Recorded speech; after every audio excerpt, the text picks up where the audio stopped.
السلام علیکم ورحمۃ اللہ۔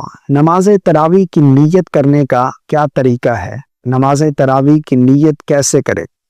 مرد حضرات مسجد میں امام کے اقتداء میں جماعت سے نماز تراویح پڑھیں گے تو وہ نیت کیسے کریں؟ اسی طرح اسلامی بہنیں گھر پر نماز تراویح ادا کریں گی تو وہ نیت کیسے کریں گی؟ آج کی اس ویڈیو میں نیت کرنے کا بالکل آسان طریقہ آپ لوگوں کو بتانے جا رہا ہوں، کیونکہ بہت سارے لوگ پریشان ہوتے ہیں، بہت سارے لوگ چند ایک غلطیاں کرتے ہیں، بہت سارے لوگ پریشان ہوتے ہیں کہ کوئی کچھ بتا رہا ہے نیت کے الفاظ، کوئی کچھ بتا رہا ہے نیت کرنے کا طریقہ، تو صحیح نیت ہے کیا؟ یہ آج کی اس ویڈیو میں آپ لوگوں کے ساتھ شیئر کرنے جا رہا ہوں، کیونکہ یہ سوال اس وقت بہت زیادہ پوچھا جا رہا ہے، کیونکہ آج پہلی تراویح ہوگی انشاءاللہ عز و جل۔ آج سے رمضان اسٹارٹ ہو رہا ہے۔ سب سے پہلے تو ہم اللہ کا شکر ادا کرتے ہیں کہ اللہ رب العالمین نے ہمیں ایک مرتبہ پھر رمضان المبارک جیسا بابرکت مہینہ نصیب فرمایا ہے۔ اللہ اس ماہ مبارک کی تمام برکتیں اور رحمتیں ہمیں نصیب فرمائے۔ نیت کرنے کا صحیح طریقہ کیا ہے؟ دیکھیں، نیت کرنا یہ تو ضروری ہے۔ انما الاعمال بالنیات، اعمال کا دار و مدار نیت پر ہے۔ آپ کوئی بھی عمل کرتے ہیں، نماز پڑھ رہے ہیں، نماز سے پہلے اس نماز کی نیت کرنا یہ ضروری ہے عمل کے درست ہونے کے لیے۔ اگر آپ کی نیت صحیح نہیں ہے تو آپ کا عمل ہی درست نہیں ہوگا، تو اس لیے نیت کرنا یہ ضروری ہے۔ اب نیت ہے کیا؟ نیت کہتے کسے ہیں؟ یہ بہت سے لوگ نہیں جانتے۔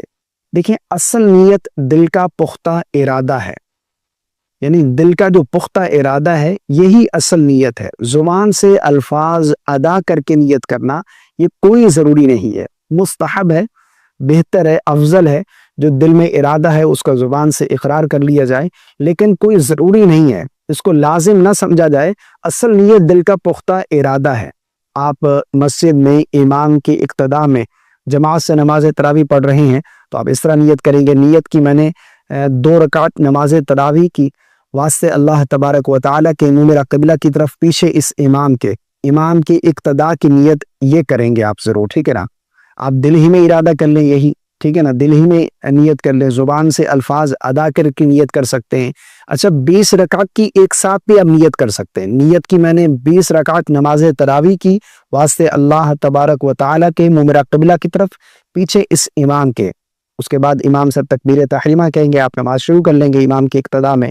اسی طرح اسلامی بہنیں گھر پر نماز تراویح پڑھیں گی تو وہ نیت اس طرح کریں گے، نیت کی میں نے 2 رکعت نماز تراویح کی واسطے اللہ تبارک و تعالیٰ کے منہ میرا قبلہ کی طرف تکبیر تحریمہ کہہ کر نماز شروع کر لیں گی۔ اسی طرح اگر وہ 20 رکعت کی ایک ساتھ کرنا چاہتی ہیں تو 20 رکعت کی ایک ساتھ بھی کر سکتی ہیں۔ نیت کی میں نے 20 رکعت نماز تراویح کی واسطے اللہ تبارک و تعالیٰ کے منہ میرا قبلہ کی طرف تکبیر تحریمہ کہہ کر نماز شروع کر لیں گی۔ بہت سارے لوگ کنفیوز ہوتے ہیں، بہت بڑی بڑی غلطیاں کر جاتے ہیں۔ ایک واقعہ میں نے پہلے بھی شیئر کیا تھا آپ لوگوں کے ساتھ کہ ایک مسجد میں ٹریول کر رہا تھا، ایک مسجد میں مجھے نماز پڑھنے کا اتفاق ہوا، تو میرے ساتھ ایک شخص وضو خانے میں داخل ہوا، تو اسے میرے ساتھ ہی وضو کیا، وضو کر کے ہم مسجد میں داخل ہوئے، جماعت کھڑی تھی، ہم نے نیت کی اور میں نے نماز شروع کر لی۔ لیکن وہ میرے ساتھ جو آیا تھا نا، اس نے وہ رکعت ہی مس کر دی، یعنی میں رکوع میں نے امام کو پا لیا، مجھے تو رکعت مل گئی، لیکن وہ نیت ہی کرتا رہ گیا، امام سے رکوع سے کھڑے ہو گئے۔ میں نے بعد میں پوچھا ان سے کہ آپ نے اتنا لیٹ کیوں کیا؟ آپ کو رکعت مل چکی تھی، آپ نے جو ہے وہ ایسے ہی مس کر دی۔ تو وہ کہہ رہا تھا کہ میں نے نیت کرنی تھی، نیت میں کر رہا تھا، میں نے ایک مرتبہ نیت کی تو میری زبان پھسل گئی، الفاظ غلط ہو گئے، تو میں دوبارہ پھر نیت کرنے لگ گیا۔ تو دیکھیں کتنی بڑی غلط فہمی ہے۔ اصل نیت دل کا پختہ ارادہ ہے، زبان سے الفاظ ادا کر کے نیت کرنا یہ کوئی ضروری نہیں ہے۔ آپ نماز تراویح کی جماعت کھڑی ہو رہی ہے، امام کی اقتداء میں آپ کھڑے ہیں، پیچھے کھڑے ہیں امام کے، تو ظاہری بات ہے دل میں ارادہ ہے کہ میں تراویح کی نماز پڑھ رہا ہوں، 2 رکعت ہے، ٹھیک ہے نا، 20 رکعت پڑھ رہا ہوں۔ اسی طرح اسلامی بہنیں گھر پر مصلی بچھا کر کھڑی ہوئی ہیں جائے نماز پر، تو کیا نیت ہے؟ تراویح کی نماز پڑھ رہی ہیں، یہی اصل نیت ہے۔ جو امید ہے آپ کو میری باتیں سمجھ آ گئی، امید اللہ تعالی ہم سب کو سمجھ کی توفیق عطا فرمائے۔